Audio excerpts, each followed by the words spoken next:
Hey everybody, welcome to Sophquest. Welcome back if you're a subscriber, and welcome in if you're new to the channel.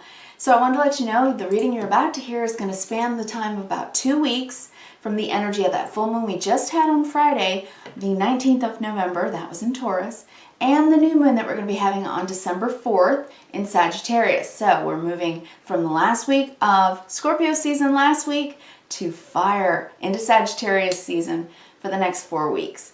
Now, I know I didn't do a reading last week for you guys. I'm sorry about that interruption. I had to adjust to a change in my medical procedure, my schedule, the way I do it. And I needed time to fill up my own well, so I have something to give to you guys, right? So thank you for understanding that. I do appreciate it. Again, this is going to cover 2 weeks, so I hope you enjoy the reading. And now, there you go. On to the reading. Hi Gemini, welcome to Sophquest. I'm Spence. So let's talk about the decks we're using today. I'm going to use this one by Denise Lynn. It's called the Sacred Traveler Oracle Cards, pulling 3 for you, and the Crystal Visions Tarot by Jennifer Galasso. Alright, so I'm going to start shuffling while we talk a little bit. So since we're doing a reading today for 2 weeks from that Taurus full moon that we just had in Scorpio season, now moving into Sagittarius season, a fiery season, a season of inspiration and luck and faith and beliefs and open-mindedness. And this reading is going to span through the new moon in Sag. So beginning, having more faith in life, jumping in with enthusiasm into the new era, if you will, right? This is an eclipse season. Eclipses are they're like full moons and new moons on steroids, right? So the effects of these lunations, they have a tendency to last much longer, and they come back in cycles. They're, the energy, the configurations in space. That's the mathematics of astrology, right? The astronomy of it. And so they get activated. We are moving from the Gemini-Sagittarius axis, the north and south node, and that is moving into the Taurus-Scorpio axis. So these themes will be coming up. What we value, how we want to simplify our lives, letting go of the things that we just do not resonate with, right? And move into things that feel so much more authentic and true to us, things that inspire us, things we believe in, and the ability to have our free mind being liberated from old think and moving now into a time of innovation and personal renaissance, right? Yeah. All right, Gemini, let's look at your 3 cards here. I'm going to show you every card on the table, of course. We're going to read horizontally, vertically, and big picture today. So even though I did shuffle a bit before turning on the camera, I'll shuffle a little bit more for you again with these as well. So your 3 oracles today, you get Discovering Truth. You stand in the light of the truth. Gates of Triumph. Success expands in your life. That's nice. Very good. And Joy and Delight. Open your heart to joy. I think your last reading, which I know ended up spanning 2 weeks because I didn't do a reading for you last week. Medical issues came up. I had to make adjustments. So take care of myself, that kind of thing, Gemini, But I think your card was Hope and Happiness. And I remember that because I'm a Gemini, right? And then I went through this incredibly, emotional, heavy full moon thinking, hope and happiness. Right? But you know what it reminded me? It reminded me that in order to have hope and happiness, when we go through difficult things in our lives and rugs get pulled out from under us and emotional things happen, or we're dealing with 12th house issues, right? Because that full moon was in your 12th house, Gemini. Bringing yourself around, transmuting that stuff, and bringing yourself back around to having hope and seeking happiness again. It's a practice. It's mindfulness. It's awareness. It's positivity. And it's a practice, right? It's a spiritual practice. And I think that that's what you're being reminded of right now, Gemini. You have to practice that, don't you, right? In your thinking, in the way you transmute energy, in the way you handle your feelings, if you allow them and you learn from them, right? That's the walk that we all have to walk, right? Okay. A couple cards want to come out like that, and now we're going to cut the deck. Yeah, 5 of Cups, Hanged Man. You're looking at your feelings and asking yourself, man, why was that rough? Why was that hard for me to think about or deal with or look at? Okay. Then the Ten of Pentacles, maybe family patterns. Maybe, could be for some of you, it could be emotional ties to your money and or resources, which for many of you with Pentacles, this is on the table, Ten of Pentacles. The resources can be many things. It can be money. It certainly can. It can be energy. It can be health, right? So what resources have you been really looking at and saying, wow, okay, you know, I got to figure out a way to make myself feel a little bit better one way or the other about any of those issues. Okay, that's what I'm seeing right now. I'll show you each and every card. So I have the Five of Cups, Hanged Man, Ten of Pentacles, Three of Cups, Queen of Cups, Nine of Pentacles. Love that. Temperance, Queen of Wands, Nine of Swords. Yeah. It's like you got to train yourself to stay positive and get out of your own head. Because then you go through the what if game. And the what if game for a Gemini can just take you down a spiral, right? So it's something you want to watch out for. Then on the bottom of the deck, we have Knight of Pentacles, Knight of Cups, Hierophant. Interesting. Interesting, Gemini. I'm going to take a sip of water. Why don't you settle in with me? Take 3 deep cleansing breaths. Get some oxygen in the brain. Lower the cortisol and bring down the stress just a little bit. Take some time out for you, Gemini, okay? Take a sip of water.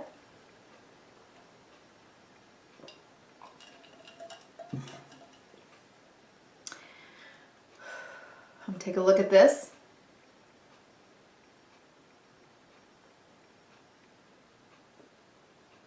I think you are very committed to whatever it is that you're doing right now. I think you're doing it with your whole heart. I think that's why this says what it does, right? We have discovering truth. You stand in the light of truth. I think you know who you are. I think you know what you want. I think you know what you don't want, right? Gates of triumph. Success expands in your life. I think you are walking through this gate knowing, again, who you are, what you want, and what you don't want. So you're able to move yourself forward in confidence, but more than that, with trust. I think that that's the thing you're going forward with. More trust. Trusting yourself more, because you realize that if you don't embody this part of yourself, all Geminis have an inner playful child that is incredibly just, what's the word? So curious, right? So absolutely curious about the world. Everything is interesting. And so that part of the Gemini needs to be stimulated. It needs to be alive within a Gemini, because it's the part of you that helps you go forward learning. And that's what you're about. Geminis absorb information and they learn a lot through their whole lifetimes. And so they see life in a kind of duality, right? The yin and the yang, the male and the female. And so I think this is a very important part of you. It's like the logical, smart, and responsible part of you, and the childlike, wondrous, curious part of you, and the amalgam of both. That's what takes you forward into your best life. And I think that's what you're trying to figure out.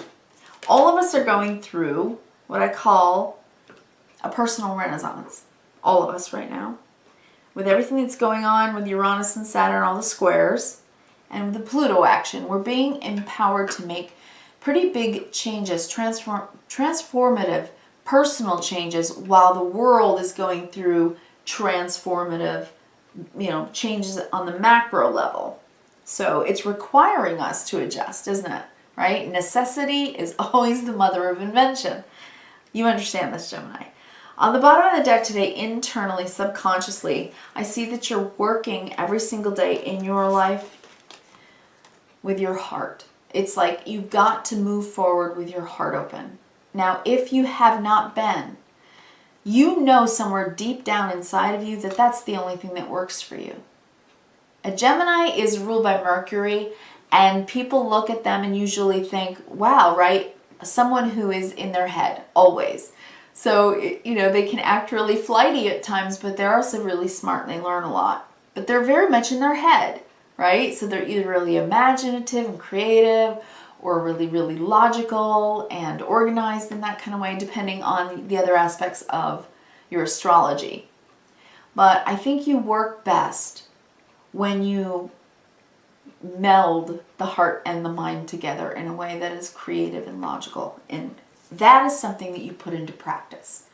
Hierophant, something that you believe in about yourself, that you work best throughout your life on the daily, every day, when you are working for love, when you are working with your heart open, when you are working in a genuine way toward what you believe in.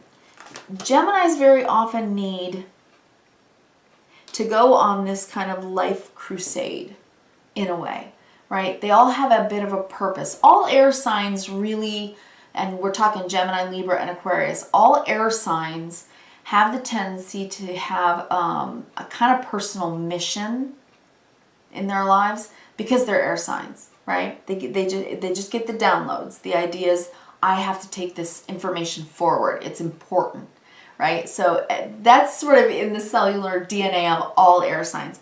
But Gemini, very specifically being the first of the air signs, they learn so quickly, and Mercury, the planet of quick-wittedness, information, and communication, enables the Gemini to speak it out, to go out to others and say, you know, hear ye, hear ye. I think that's kind of the Gemini. And that takes a kind of initiative. So doing that in a friendly, kind, and loving way, here's the information, right? That's kind of the hallmark of the way that a Gemini works. So subconsciously, I think you're in a good place. I just think that you're really sensitive right now. In the center of your 9 today, I'm looking at the Queen of Cups. The Queen of Cups is it's yin energy, very feminine energy, caring, sensitive, and intuitive, highly intuitive. The Queen of Cups loves others and loves herself and does this in a way that is so completely natural. It's just so natural. And really, shouldn't that be the state of all humans? Like, we walk through life because just being loving because it's easy. The Queen of Cups is kind. And not only is she kind, she needs kindness in her life. And that it's in the center of your reading, Gemini. This is kindness, okay? Kindness. So let's go across the top. I'm looking at the 5 of Cups. So I think that there was some feels for you. If I can pick the card up. Okay. The 5 of Cups here with the Hanged Man. I think that you were deep in your feelings during that full moon on the 19th, on the last Friday. And it probably had to do with family patterns, the 10 of Pentacles. And if not, like I said, if not family patterns, potentially your earnings, your money. It was a full moon in Taurus. What you value, what you care about, what you prioritize in life, and how you think about those things. What they mean to you. And somewhere here there was something that turned you upside down and made you think about this long term. What do I need? Right? Pentacles is earth. It's the things that we need in order to survive. The 10 of Pentacles is doing very, very well in life on all fronts. So being healthy and wealthy and wise, right? 10 of Pentacles. So there's something here that's missing, and you know it. And that's why you're thinking about it very deeply with the Hanged Man, right? Something that's missing, but you have this picture in your mind that you can get here. You believe that you can get here, or this wouldn't be under the deck. I can do this. Slow and steady wins the race. I believe it. I have faith and trust, Knight of Cups. I believe it with all my heart, Hierophant. I believe I can get there. That's what I'm seeing. All right, in the center line, 3 Cups, Queen of Cups, 9 of Pentacles. Because I know who I am and I know my place. I know my place in the group. I know my place in the family. I know my place in the world. 3 of Cups is getting along with others. It's friendship and having good times. The Queen of Cups knows how to do that. She's very loving. She's loving and she's loved. It's both. So it doesn't matter whether you're male or female, Gemini. What matters is that right now, for this next 2 weeks, during that difficult full moon that you just had in your 12th house, letting go and shedding, right? The cleansing and clearing of something within yourself that was keeping you from feeling like this. Independent and strong, sure of yourself, knowing your place in the group, loving and being loved. Something has been missing. Maybe you've been missing people, right? With these 2 rows, it looks like you have been. Missing people, needing to share and care and be there. Okay? Last line, temperance. You've been patient. You've been weighing things out, trying to stay in moderation, trying to do the best you can do. Queen of Wands, while staying confident that you're capable of doing what needs to be done, and yet maybe worrying way too much, thinking too much. Full moon, 12th house. Feeling too much, thinking about your feelings. I think you've been overwhelmed by some stuff, but let's not forget these gorgeous oracles. You have figured out or are figuring out what you need to be happy, joy and delight. The gates of triumph are you will make it. You're walking that way, Gemini. You got your eyes on the prize, and for you, the prize is love. That's what makes you feel triumphant. That's the truth that you stand in. That's what you've discovered about yourself. That more importantly than anything in the world, I think, Gemini, what you realize with that full moon in Taurus in your 12th house is what makes you happy. You believe in love. And not like 7 of Cups fantasy love. This is Knight of Cups, Knight of Pentacles. This is how to do it every day, real love. Practicing love, loving and being loved. You believe in that. You're committed to that. Wow, I love that. So I think the big picture today is, let's look at this energy. I am looking at a lot of yin energy here. And with these 2 queens, this was the one in the center, and this one's the one underneath it. It seems to me that that was a very sensitive full moon. And now that we're in Sagittarius season, moving into fire, well, from water of Scorpio to the fire of Sagittarius, you internally are telling yourself some deep truths about what it is that you really need, not just personally, 9 of Pentacles, but in the length of your whole life with others, right? The life well lived with friends and family, right? You're thinking about big picture stuff and you're realizing what you need to feel happy. Like, wherein is your joy, Gemini? In your friends, in your family, in your work. It's all here. This is a well-rounded life I'm looking at on this table. For the next 2 weeks, I think you're making the plan to stop doing this to yourself, 9 of Swords, overthinking, too much planning, and simplify a little bit and have faith that you are walking toward the life you're wanting to live. 5 of Cups, 3 of Cups, Temperance is, okay, some days I'm sad, some days I'm happy, some days I'm alone, some days I want to spend with others. That in Temperance is a way to live wisely. I can handle the good and the bad, and I can stay in temperance. I can feel it all out because I'm genuine. I am able to look deeply at my feelings within, center of the reading today, and stay confident. Whether I'm having an up day, a down day, a good day, a bad day, I know who I am. I know what I need, Queen of Cups. I know what I want, Queen of Wands. And I know how to go there in my mind. I know how to take time out and ask myself, what do I need? That's good. That's healthy, right? We should all do that. For my family, for my long-term plans, for myself, for my self-esteem. 10 of Pentacles, 9 of Pentacles. For success. I just got to get this in order. I got to stop overthinking things. I got to get more sleep at night. I got to stop worrying, 9 of Swords. I got to stop thinking this and that and the other might go wrong. I got to stop trying to control everything and let life take its course. Nine of Swords is a lot of worry and anxiety. And I know it's different. This right now, this time, it's eclipse season. But Sagittarius and the planet Jupiter is going to help you out. You're going to be more enthusiastic, I think, over the next coming weeks. I really do hope you have a wonderful holiday season. So Gemini, thank you. I wish you kindness, reverence, and gratitude. And I'll talk to you again in 2 weeks. Happy Thanksgiving. Happy holidays to all of you. Thank you.